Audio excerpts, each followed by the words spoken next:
Hello दोस्तों, मैं हूं बच्चन प्रसाद। आपका स्वागत है यूट्यूब चैनल पर।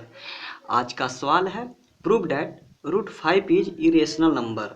सिद्ध कीजिए कि रूट 5 एक अपरिमेय संख्या है। तो इरेशनल को सिद्ध करने के लिए सबसे पहले ये इमेजिन कर लेंगे, लेट कर लेंगे कि रूट 5 एक रेशनल नंबर है। तो चलिए इसे रेशनल नंबर मान करके सॉल्व करेंगे। तो let root 5 is rational number, rational number. अब रूट 5 एक रेशनल नंबर है तो इसे p बाई क्यू के फॉर्म में लिख सकते हैं। तो so we can write root 5 is equal to p by q, where p and q are coprime. Coprime मतलब p और q एक का ऐसा वैल्यू है जो केवल अपने आप से और 1 से डिवाइड होगा। p और q किसी और से डिवाइड नहीं होगा, केवल 1 और अपने आप से डिवाइड होगा। इसलिए p और q है सो को प्राइम है। और साथ ही q equal to not zero होगा। अगर q का वैल्यू यहाँ पे जीरो होगा तो नोट डिफाइंड होगा, इन्फिनिटी होगा। ठीक है, इसलिए किसी भी स्थिति में q का वैल्यू जीरो नहीं होना चाहिए। अब ये p बाई क्यू के रूप में लिख दिए। अब इसे क्या करना है, स्क्वायरिंग करते हैं। Squaring on both sides. Squaring से बोथ साइड करते हैं तो क्या मिलेगा, रूट 5 का whole square equal to p square by q square. फिर इसको सॉल्व करेंगे तो क्या होगा, 5 equal to p square by q square.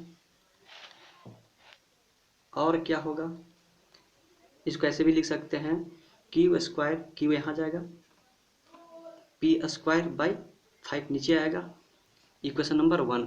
अभी हम लोग जस्ट चर्चा कर रहे थे, डिस्कस कर रहे थे कि p और q केवल अपने आप से डिवाइड होगा और 1 से डिवाइड होगा। लेकिन यहाँ पर देखिए इक्वेशन नंबर 1 में 5 से p डिवाइड हो रहा है। तो इसका मतलब हम लोग जो इमेजिन किए हैं, हम लोग का एग्जाम्पन जो माने हैं कि रूट 5 एक रेशनल नंबर है, ये गलत है, इसीलिए भी मतलब आ रहा है। तो चलिए लिखते हैं यहाँ पे, इसलिए P square is divisible by 5, so p is also divisible by 5 and we can write, हम लोग लिख सकते हैं क्या कि p इक्वल टू 5m या p q कुछ भी मान सकते हैं। चलते हम c मान लेते हैं, 5c। ऐसा इसलिए कि हम थोड़ा सा समझते हैं एग्जाम्पल पर कि अगर p इक्वल टू 5c है, हम लोग लेट किए हैं, तो p का वैल्यू मान लीजिए 20 होता है तो 5 इंटू 4 होगा, 25 होगा तो 5 इंटू 5 होगा। तो इस तरह से ये 5 तो कांस्टेंट है, c का वैल्यू इंक्रीज हो रहा है, डिक्रीज होगा या इंक्रीमेंट होगा, इंक्रीज होगा। तो इसलिए यहाँ पर लिख सकते हैं p इक्वल टू 5c। अभी p का वैल्यू इक्वेशन नंबर 1 में रख देते हैं। जब इक्वेशन नंबर 1 में रखेंगे तो क्या मिलता है, लिखेंगे यहाँ पर putting the value of p in equation 1। ये नहीं लिखना है, केवल समझाने के लिए था। तो अब क्यू स्क्वायर इक्वल टू क्या होगा, पी स्क्वायर है इक्वेशन नंबर 1, p के जगह पर क्या लिखेंगे 5c का, ये होल स्क्वायर हो जाएगा, यहाँ पे 5 हो जाएगा, क्या होगा 25c स्क्वायर होगा, नीचे 5 होगा, 5 से डिवाइड होगा 5 बार में, तो यहाँ पर हम लिख सकते हैं 5c square by q square बराबर 5c होगा। फिर इस तरह से चेंज कर सकते हैं, यहाँ पे लिख सकते हैं q square by 5 equal to c square, यानी कैसे भी लिख सकते हैं क्यू स्क्वायर बाई 5, ऐसे लिख सकते हैं। तो अब देखिए यहाँ पर क्यू स्क्वायर जो है 5 से डिवाइड हो रहा है, इसका मतलब क्या है, वहाँ पर इक्वेशन नंबर 1 में था कि 5 से डिवाइड हो रहा था p, अब यहाँ पर q है से डिवाइड हो रहा है 5 से।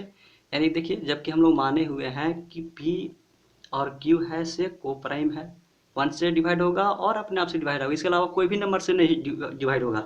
लेकिन यहाँ पर p और q 5 से डिवाइड हो रहा है, दोनों डिवाइड हो रहा है, 5 से भी, q भी 5 से और पी भी 5 से डिवाइड हो रहा है। तो ऐसा हम लोग के एक गलत एजम्पशन के कारण हुआ है। तो यहाँ पर लिख सकते हैं कि Q square is divisible by 5, so q is also divisible by 5। तो अब तो पता ही चल गया कि पी स्क्वायर भी 5 से डिवाइड हो रहा है, क्यू भी 5 से डिवाइड हो रहा है, और केवल हम लोग पी और क्यू केवल 1 से और अपने आप से डिवाइड होना चाहिए। तो हम लोग रिजल्ट निकाल सकते हैं कि इक्वेशन नंबर 2 और इक्वेशन नंबर 1। इक्वेशन नंबर 1 में देखिए 5 से डिवाइड हो रहा है पी स्क्वायर, या पी डिवाइड हो रहा है ना 5 से। इक्वेशन नंबर 2 में यहाँ पर भी 5 से क्यू डिवाइड हो रहा है। तो इक्वेशन नंबर 1 और इक्वेशन नंबर 2 से हम लोग यह निष्कर्ष निकाल सकते हैं कि आवर एग्जाम्पशन इज रॉन्ग, जो हम लोग इमेजिन किए थे वो गलत हुआ। इसलिए यहाँ पर लिखेंगे कि आवर इमेजिनेशन इज रॉन्ग, या our assumption is wrong. Our imagination is wrong, so √5 is not a rational number,